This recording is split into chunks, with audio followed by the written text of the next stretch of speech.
You know, I can actually walk in these, not very well.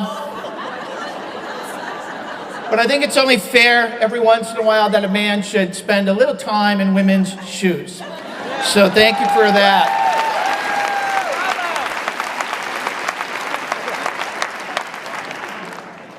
Shoes. Women's shoes. What do women's shoes have to do with engaging men in women's leadership advancement? Well, believe it or not, they're a great visual aid in many ways. Number one, they represent discomfort. Certainly for me right now. More importantly, they represent the discomfort that men have in even wanting to have a conversation around gender in the workplace. Second, they represent the different experiences men and women are having in the workforce. Long before Dancing with the Stars, there was Fred Astaire and Ginger Rogers. And Ginger was asked about dancing with Fred. And she said, Fred's an amazing dancer, but a woman is expected to do everything a man does, dancing backwards, wearing high heels.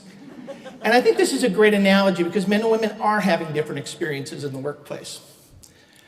Third, they are a complete violation of the man code. And yes, the man code exists. We just don't talk about it. And the first tenet of the man code is avoid all things soft and feminine in business. Soft and feminine have no place in this dog-eat-dog world. I will tell you, Congress can't agree on a lot. But if men had to wear these even for a day, they would pass a bill outlawing high heels in this country. There is nothing soft and feminine about this. And then finally, they represent the current state of leadership in our country.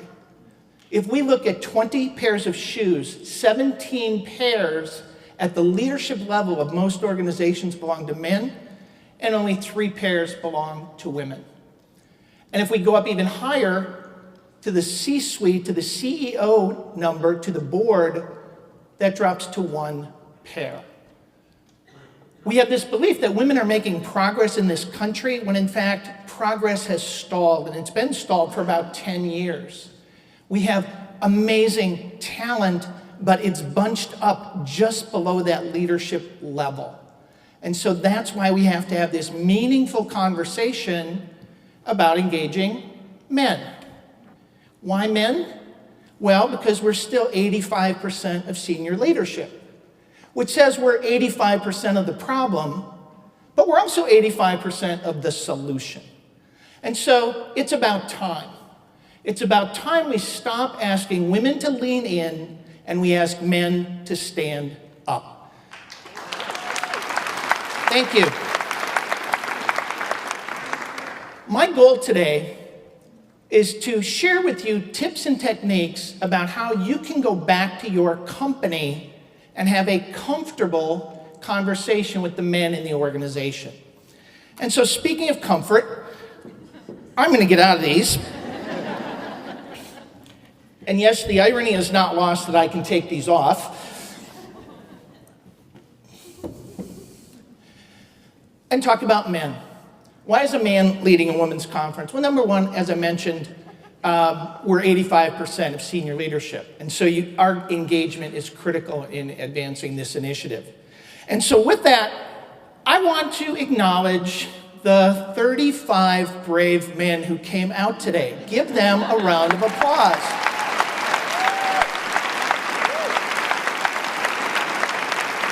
Now, that being said, this is the last time we will ever applaud men for coming to a women's leadership event. It should be a baseline expectation of leaders to come out and support this important work. I'm often asked, Jeff, how did you get started in this work? And I have to tell you, if you had told me I'd be standing here today, certainly not in red high heels, doing this work, I would have laughed. I'm a sales guy. I spent 25 years in sales. But I was working for the Coca-Cola company. I was actually working in sales training, and we had a $200 million discrimination lawsuit, something no company should ever go through. And this was around 2000. At the same time, we laid off 8,000 people. And literally overnight, I went from running sales training to running diversity education. Now, I'm a straight white guy, and I wondered, what meeting did I not go to get this job? Because this was a horrible job. And you've seen this episode of The Office with the really bad diversity training. That was my program. And I had to sit there every day. But something happened. I started to hear stories in my company that I had never heard before. I heard stories of racism and sexism and homophobia. And then one day, a good friend of mine, a gentleman who runs a production plant, African-American gentleman, stood up in my class, and he told a story. And this is way before social media was so aware of everything. He said, Jeff, I'm vice president of manufacturing. I drive a white Jaguar, and I live in a beautiful suburb. And at least once a month, if not twice, I get pulled over for being a black man in a nice car in a nice neighborhood. My car, my neighborhood. And he said, you go through this whole range of emotions. But he said one of the lowest days of his life was when he was pulled over, and he had his 14-year-old son with him. And all you can do in that moment as a father is drop your hands in your lap and be as polite as possible, even though you are angry beyond measure. Because he knew that the way he reacted in that moment was the way his son would react when he got pulled over. And I heard that story and it changed me. I knew that my son and daughter would never experience that. And so I chose to get curious. And that's all I want to talk to you about today, getting curious and making a personal connection. I'm going to share with you facts and data. This is how you get through to men. And this presentation is going to be available to you through the Inform website. So I'm going to share a lot of data, men-like data, so you don't have to take real copious notes. But that's only 80% of the solution. The 20% is a personal connection. And I'll talk about that a little bit more at the end of my presentation. So how do you go back and start to have a meaningful conversation around driving long-term change for women in organizations? Let's go ahead and get started. The leadership imperative today, and I thought Chip did a great job of really summing up some key points that I'm going to touch on. We have to move the organization to a deeply internalized approach regarding gender differences. Everyone knows that diversity is a good idea. You know what? We all know that exercise and diet is a really good idea too, and yet we have an obesity problem. No one is going to do this because it's the right thing. Executed with a sense of urgency, this is the point I made, that movement hasn't really changed in 10 years, and if not, when is it going to change? But most importantly, to create competitive advantage. And that's what we're going to talk about today. How do you convince men to do this? So as I meet with senior leaders, I show them a couple facts. This is a fascinating one. 1 in 4 Americans think it's more likely we will colonize Mars before half of the Fortune 500 CEOs will be women. Think about that. Are we going to see that in our lifetime? I don't know. It's a good question that I have senior leaders ponder. And then I say, what's keeping you up at night? When you're talking to your senior leaders, and this involves the people in this room, regardless of whether you're at a leadership level, a manager level, you've got to ask these questions. Because 3 common themes emerge. Number 1, business is tough. I got to grow revenue. And I'm lucky to eke out a 5 to 7% growth range, if I can. And yet I have to deliver double-digit operating profit in the 10 to 12% range. So I got to grow revenue, I got to improve operating profit. And then third, one of the things keeping senior leaders up at night that they're not talking about is social media. Literally every company is one blog away from being the next Uber or the next Monster, where you've got something going on in the company and all of a sudden it gets released to the press. And you chose not to do anything about it. So your company reputation is under attack. How do we connect women as the way to resolve these three biggest business challenges. We start by reframing the conversation. This is a quote I love. It's from the CEO of American Express. I'm often asked, what's the ROI of putting a woman on our board? I'm never asked the incremental value gained by adding another man. And I love this quote. Why do we have to justify the business case for women? Oh, by the way, if you want to know the answer to Ken's question, anytime you add women to the mix, you get incremental business results. Just companies with more women on boards have 53% higher return on equity, 42% higher return on sales, and 66% higher return on invested capital. But that just doesn't happen by putting 3 women on your board. This happens by creating an organizational culture where women and all employees are allowed to thrive. Anytime you add women to the mix, you get incremental business results. But there's a challenge. And the challenge is in this room. We've done a good job of putting women into companies. And so men, senior leaders primarily, look around the organization, see a lot of women, and think we're making good progress. 56% of men versus 39% of women think women have made considerable progress in the last 10 years. So the genders are having different experiences in the workplace. And when asked about gender bias, 28%, let's call that 1 in 4 men, said gender bias is real, but 49%, 1 out of every 2 women in the workforce believe gender bias is still real. But it's not 1980s Mad Men. It's much more subtle. It's micro inequities. It's just the expectations that women will do things as part of their daily job that we don't ask men to do. So this notion that the genders are having different experiences is very real. And then as a business person, if we want to engage and invest in the biggest opportunity, believe it or not, it's not spending more money on women. Mercer, a huge HR consulting company, did this research in over 40 countries, and what they found is that middle managers and male employees were engaged at about a 40% level in the company diversity and inclusion initiatives. Now you can say that's a bad number, you can say that's a good number. As a business person, I'm going to say the biggest gap is with these 2 groups of people.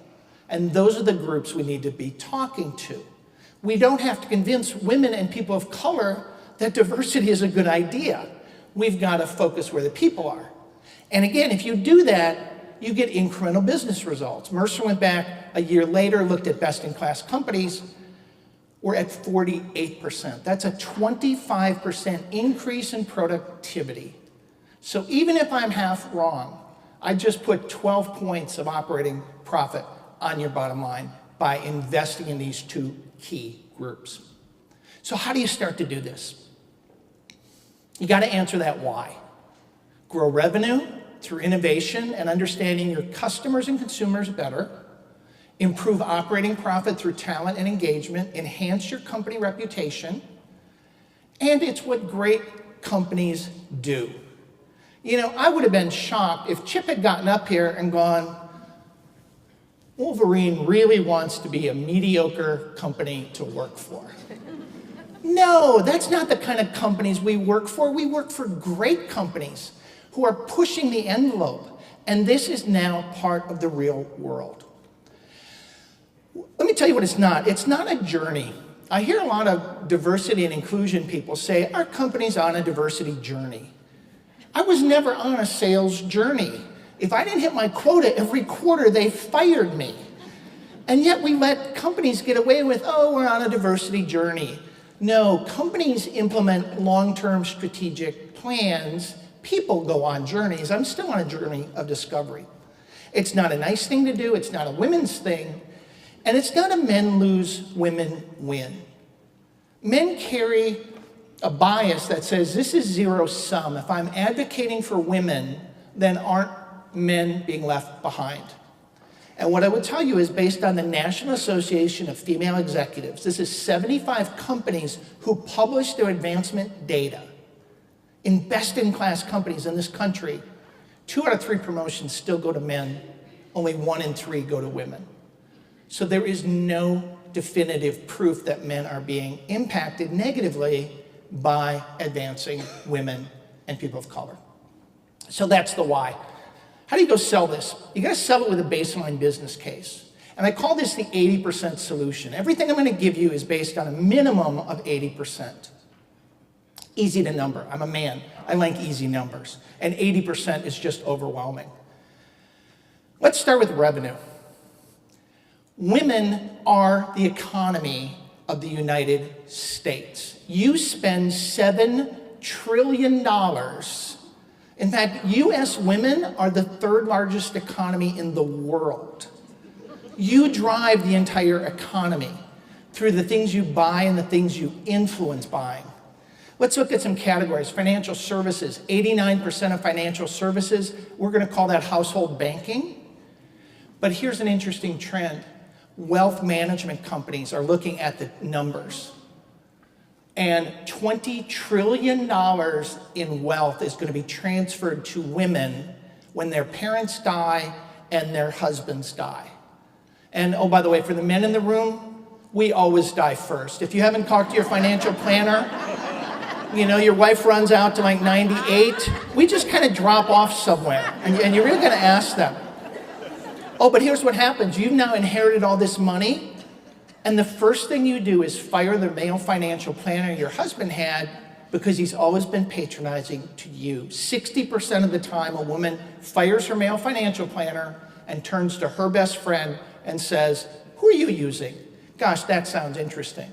And so wealth management companies are actually struggling with this to get more female agents. Houses, 91%. This is the buyer influence. Men, do you think you had any say in that house you're living in? You maybe got a basement or a man cave or your garage. You're not moving into that house unless she wants that house. Cars, I know this is Michigan. I know, with all due respect to Mary Barra, women influence 70% of car purchases. Yet in 100 years, how has Detroit not figured out what to do with a woman's purse? Right?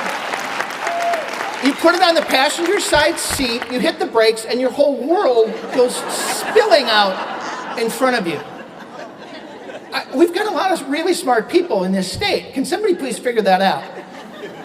Health and medical services, you think about healthcare in this country, 85% of healthcare decisions are made by women, including her family, typically her husband, her children, and both sets of parents.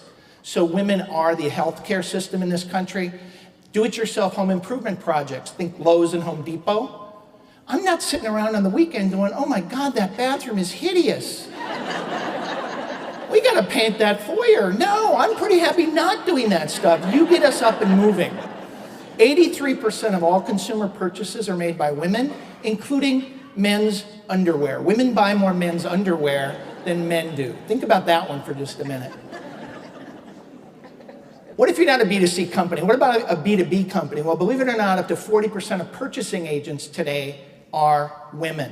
Whether you're Department of Defense or a pretty hardcore B2B company, women are sitting on more procurement desks. And men and women approach sales very differently. When men go in, they're looking to define the scope of the engagement.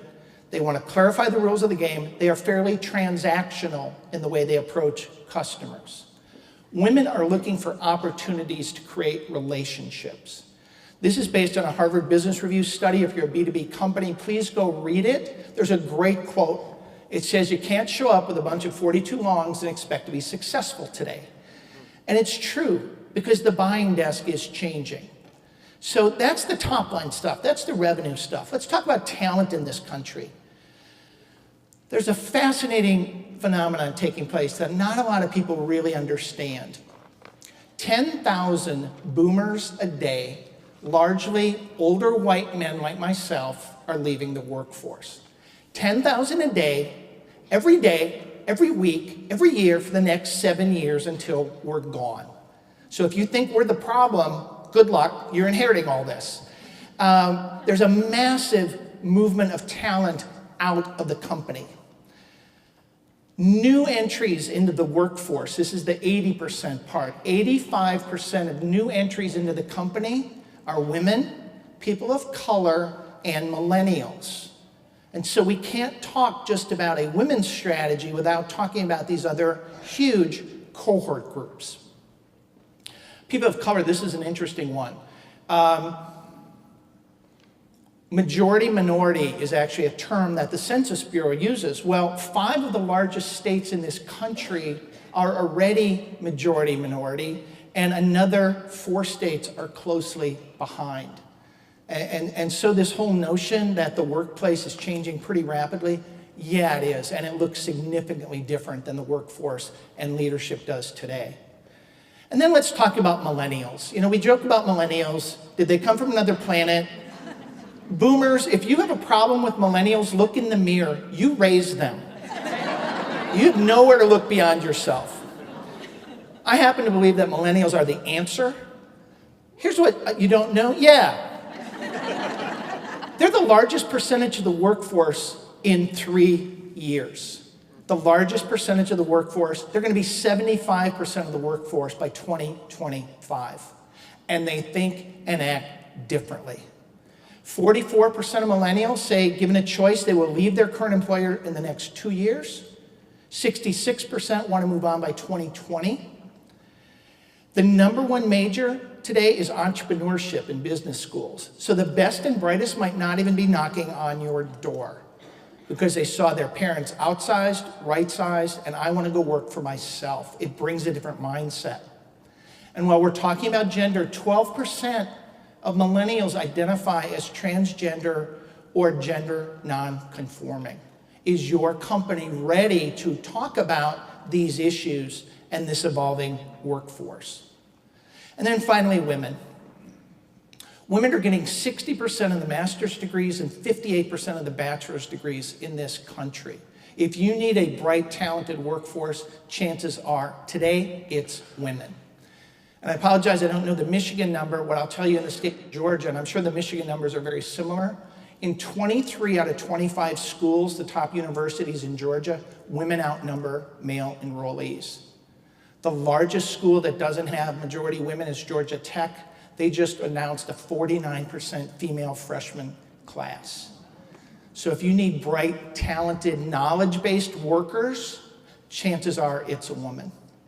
And there is a huge war for talent going on. Even in a slow growth economy, and the economy's chugging along pretty good actually, there's about 20 million new jobs going to be created and 32 million jobs are going to be vacated, leaving 52 million jobs to be filled, but there's only 29 million new people in the pipeline, leaving 23 million jobs open. And you have to realize your best and brightest, and Chip said this, are going to get poached. They're getting a call from progressive leading edge companies who will employ them tomorrow on their terms. So that's the talent piece. Also linked to talent is engagement. How happy are your workers? High performing companies want an 80% engagement score. What that says in an 8-hour day, if you have an 80% engagement, I get 6.4 hours of work out of you. That's my best employees. The average American worker is engaged at a 50% level. So I'm paying you for 8 hours and you're giving me 4.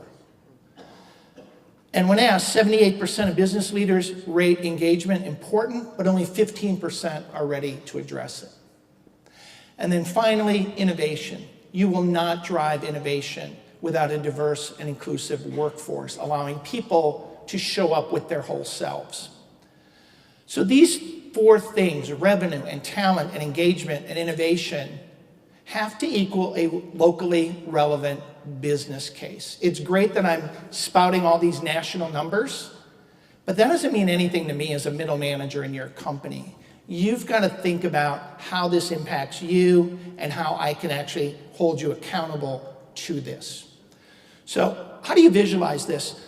So if our foundational business case talks about growing revenue, improving operating profit, and enhancing company reputation, many companies will put women's leadership advancement as an HR initiative or in an office of diversity. And my point is it has to be owned by the business, the people who actually create revenue.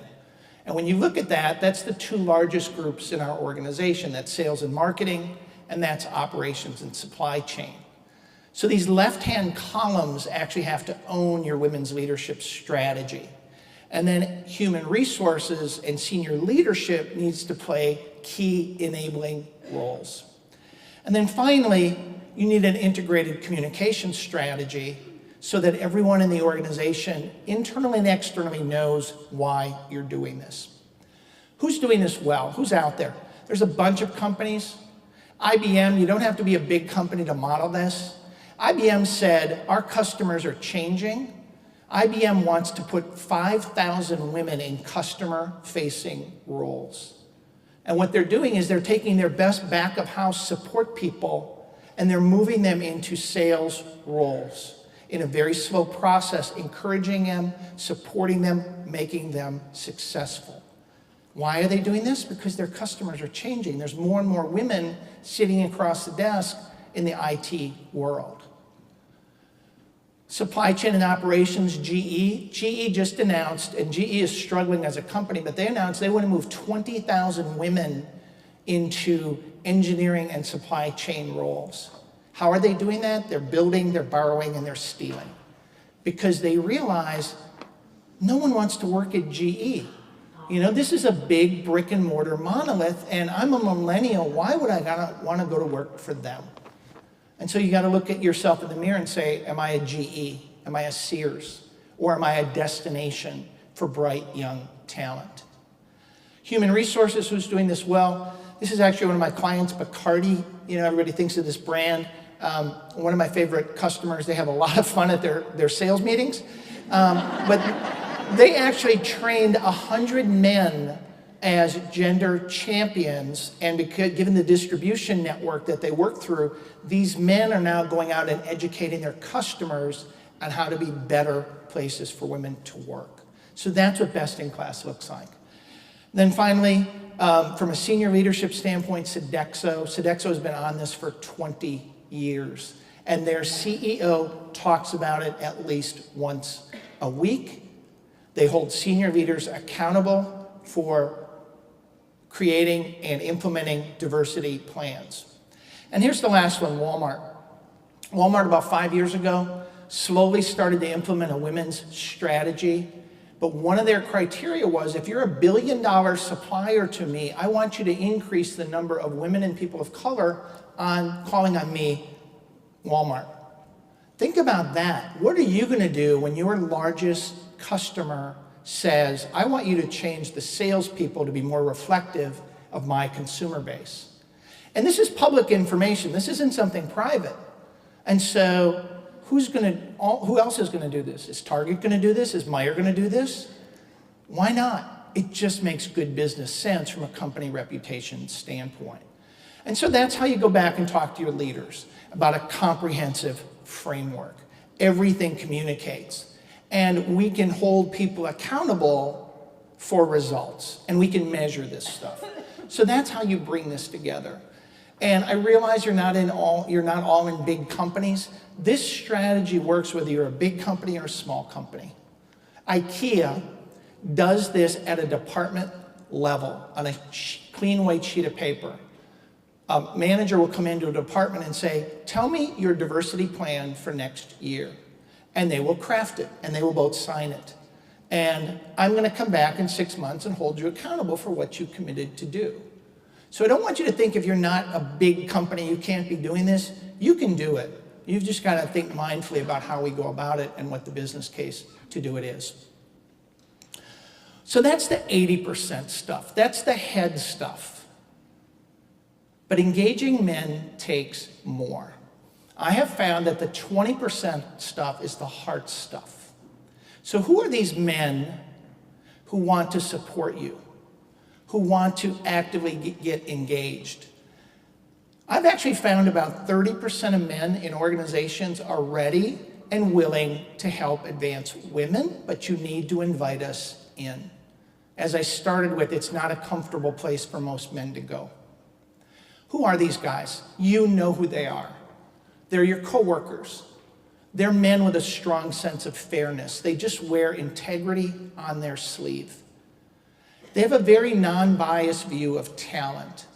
This is an interesting one. If you look at the current CEOs, the women CEOs, in about 20 of the top 25 women CEOs, Every one of them had a man early in their career look at them and say, I'm going to pull you along. You are an amazing talent. Had nothing to do with them being a woman, had everything to do with the leader spotting in them something special and saying, I am bringing you along.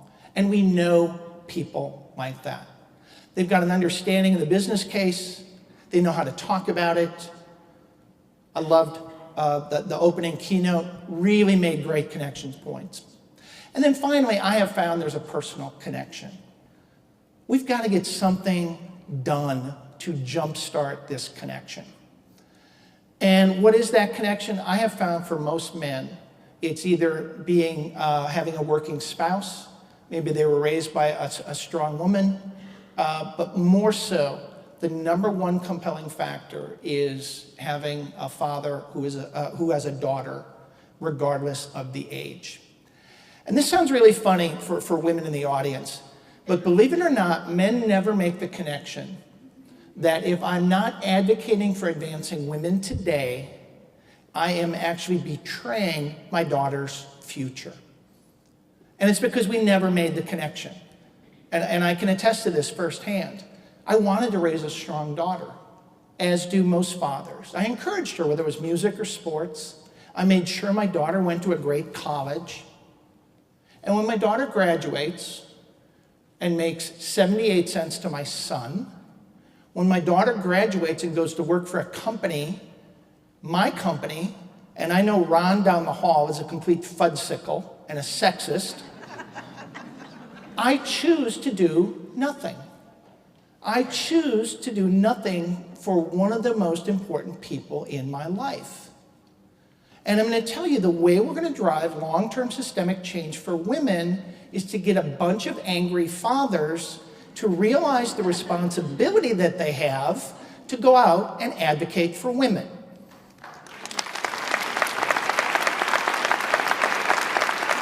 And that's why men need to stand up. Men need to do this. What do we need to do? What does this coaching plan look like? It starts with 4 things. The first one is listen. Ask a man to take a woman to coffee and just ask a simple question. Tell me your experience working here. What don't I know? And you know what? You're not going to say anything because you don't want to represent all women in the company. You don't want to be the flag bearer for all women. And I coach men and say, just listen. And then ask again, what don't I understand? And in that next 10 minutes, you're going to hear a few things. Don't justify. Don't say, oh, we got a policy about that, blah, blah, blah, blah. Just shut up and listen. And then ask one more time, what don't I understand? And in that last 10 minutes, you're going to hear root cause issues that you did not know existed in your company, much like my diversity story, my epiphany. And then you can choose to do something about it. Then learn. Deepen your knowledge. Start to write your business case. Come to a woman's leadership event. In my consulting practice, I basically drag men to events like this. Because I can tell you, I don't care if you're a CEO, when you walk into a room of 600 women as a man, it's very disarming, regardless of the level you are. You have to immerse them in what happens. Because I'm going to demonstrate total transparency. You know, when men think about, oh, a woman's going to a women's conference, well, they're just going to sit around and complain about men for 8 hours, right? Because that's how we think. You must be talking about us.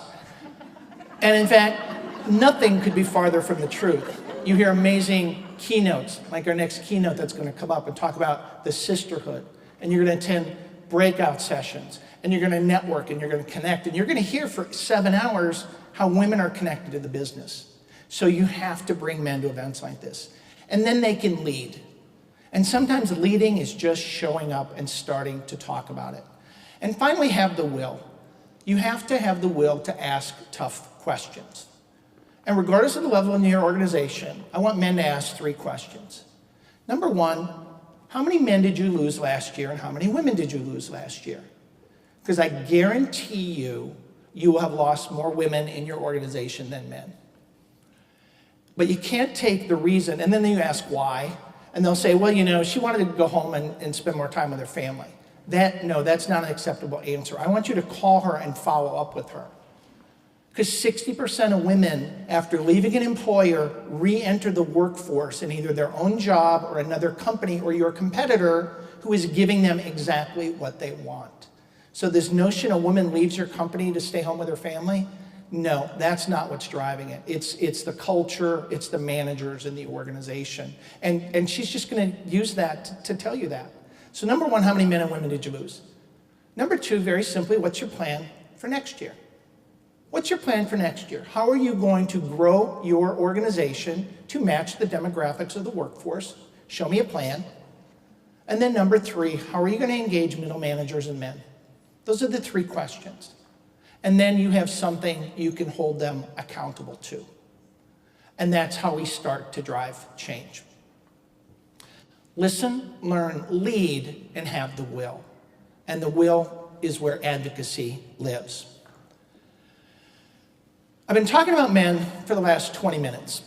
And I'd be just a little remiss because typically, and we're going to go to audience Q&A in a few minutes, and typically the first question I get from a woman is, Jeff, I get it, but I have to tell you, I've worked for women all my life. This is coming from a woman. I've worked for women all my life, and they have been horrible managers. They have not supported women. They have not gotten this agenda. And I will acknowledge that. There's a lot of research that says women are especially tough on other women. And it's because they had to work really hard to get there. And if they're going to take a chance on you, yes, they're going to hold you to a little tougher standard. And so what's really important is to realize the power of your collective voices. If you're the bulk of the employees, if you're the bulk of the economy, you need to flex your muscle and realize the collective power that you have, number one. Number two, you have to support other women.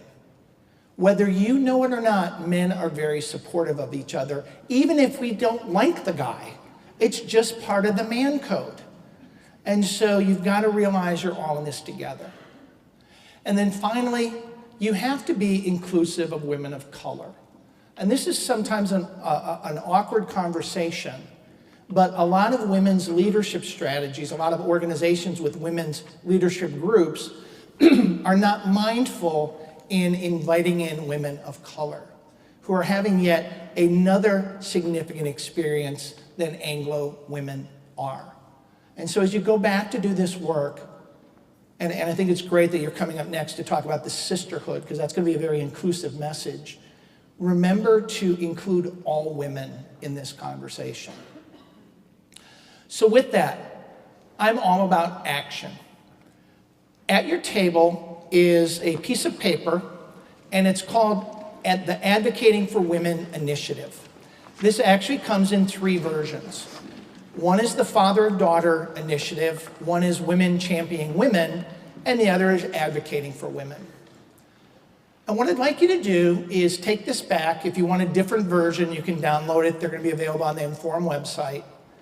I want you to sign it on behalf of the women in your life and commit to do one of the 10 actions that are on this page. And they're not hard actions, but this is for the largely men in the group who ask, okay, Jeff, I get it. What do you want me to do? You know what I want you to do? I want you to do one of these 10 things. And I want you to sign it, and I want you to put it in your office to mark you as an advocate. Because you know what? Women will find you, and it will show that you care and that you want to be part of the change. And so this is a very simple gesture that you can do to demonstrate advocacy, but also drive little changes in your day-to-day work. So feel free to take this, feel free to share it. You can get it through the Inform website after the event. You can go to my website and download it. Feel free. Here's another opportunity. I've got a website called the Father of Daughter Initiative. I would love for you to go out and have a man in your life post a picture with their daughter.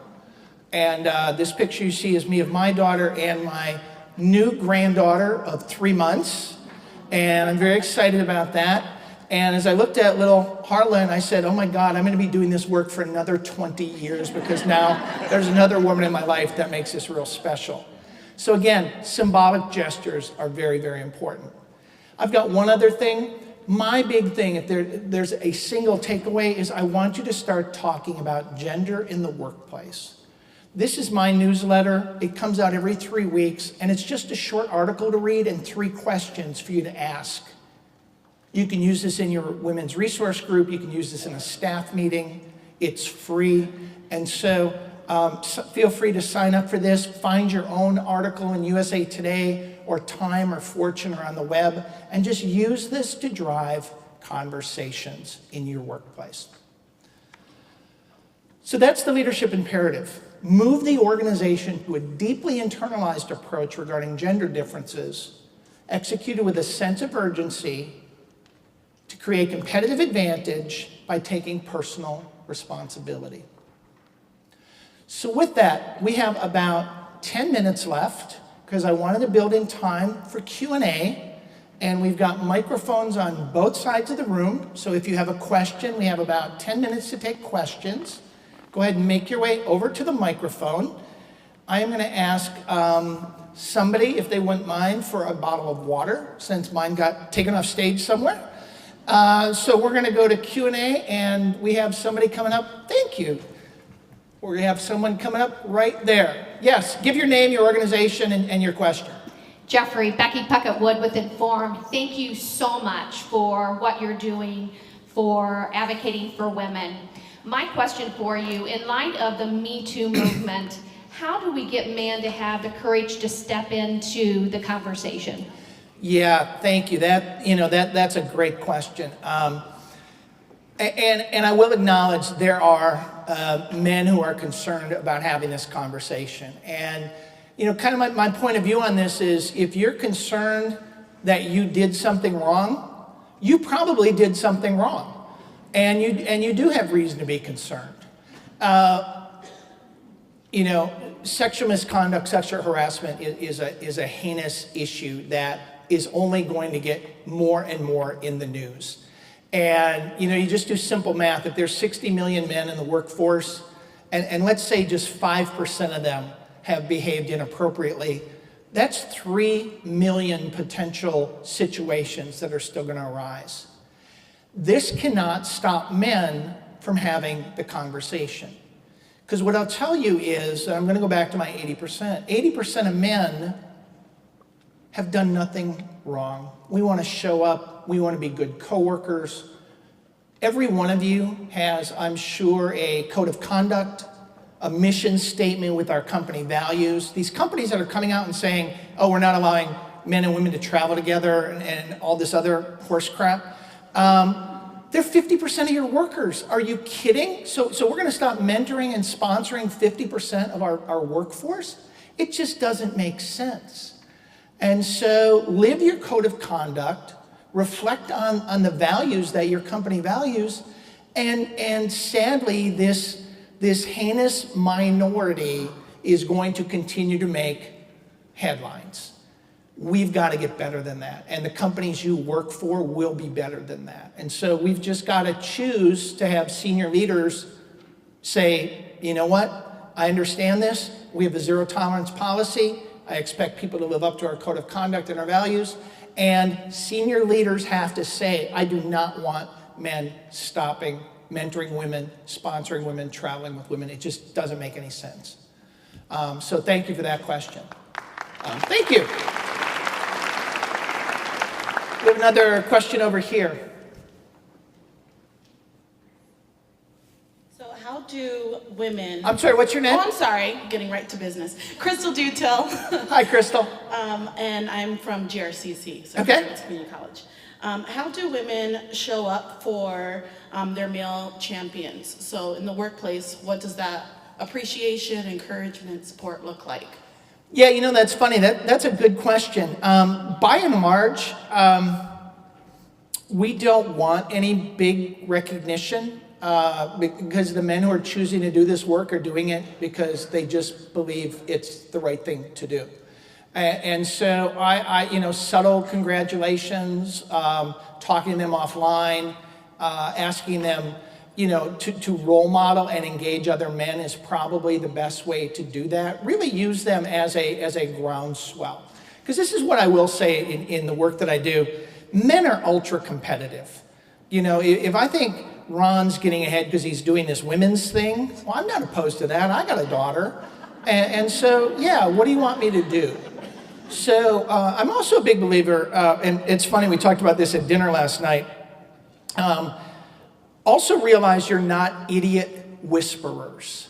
And what I mean by that is there's a certain percentage of men who will never get this. Don't waste your time. They are idiots. You can't win an argument with them with all the data and all the research. Work the fertile ground. Support the men who are supporting you, and it will become a brand adoption idea, and you'll move from 10% to 20 to 30. And the men who don't get it, they're going to realize this culture isn't for them, and they're going to kind of work their way out. So thank you for that. Good question. Hi. Hello. My name is Karen Scarpino. I'm owner of Promotional Impact and Green Gifts. And I've got to really give credit to the two first IT women at Amway who started this organization, and it's grown to this tremendous success. Absolutely.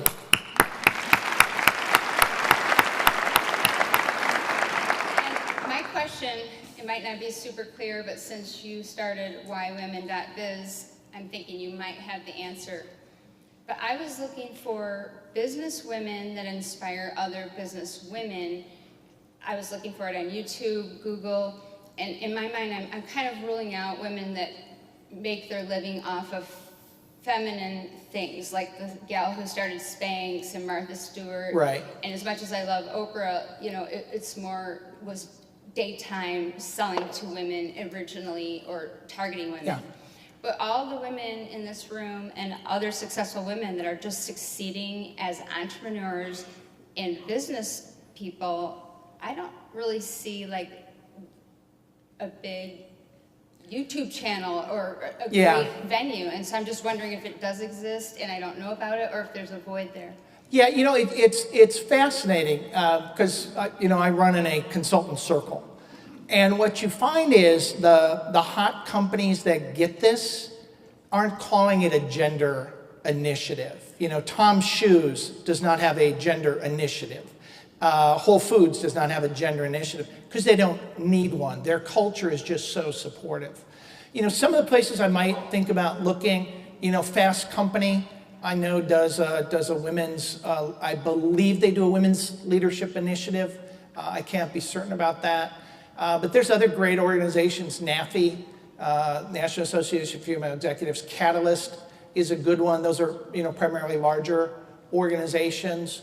And then the other thing is, whether you love Cheryl or hate Cheryl, and there's both sides of the whole Lean In movement, go to the Lean In website. They just have she has so much research at her disposal. There are great resources out there that can maybe connect you to folks with that. And then the other one, and I'm not familiar with it, I get their newsletter and I read it from time to time. Grace Hopper is doing a ton of things about women in STEM and initiatives like that. And quite frankly, my guess is if you approach one of the Inform women, they can probably give you some more resources. That's what they exist to do.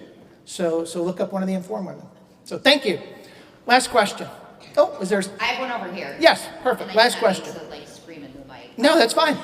Kim Bodie with 834 Integrated Communications, and I wanted to ask, I'm very involved with the small business movement, and there's been a huge kind of uptick in women starting businesses, and a big reason is because they can't progress or rise up or get through that glass ceiling within like the C-suite. What are your thoughts on that? I have two thoughts on that. And I forget the number, but it's an astronomical number. It's 130,000 a day, something like that. Women-owned businesses starting every day. If I was a business person, and it's funny, I've talked to UPS about this, and they just look at me like I'm nuts. I would have an entire channel devoted to women-owned businesses because it's different. And you're exactly right. Women are starting their own businesses around flexibility. They want something that fits their lives. And so just realizing, and a big part of this, and it connects back to the whole revenue thing, if your company considers women a niche, you're the next Sears. You're going out of business in the next 15 years. Women are the market. And so the sooner your company realizes this and creates an opportunity to do that, one example, American Express has an entire women's small business initiative. And, I've seen Ken Chernow talk, and you'd want to talk about a guy who gets it.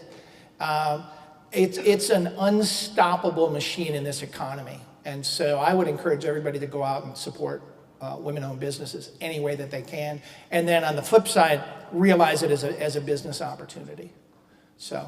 Thank you. So I'm going to wrap up with just one more thought, if I can get my slides back up.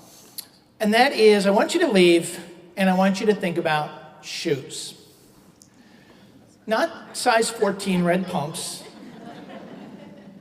but all the shoes our little girls are going to wear in their life and what our expectations are of them. And if that doesn't move you to action, I don't know what will. Please stay in touch. This is my contact information. I love talking about this. You can go here, sign up for Gender Conversation Quick Starters. If you've got questions I didn't get to, I'm going to be around for the whole conference. So on behalf of Inforum and our sponsors, I just want to thank you for your time today. Thank you very much.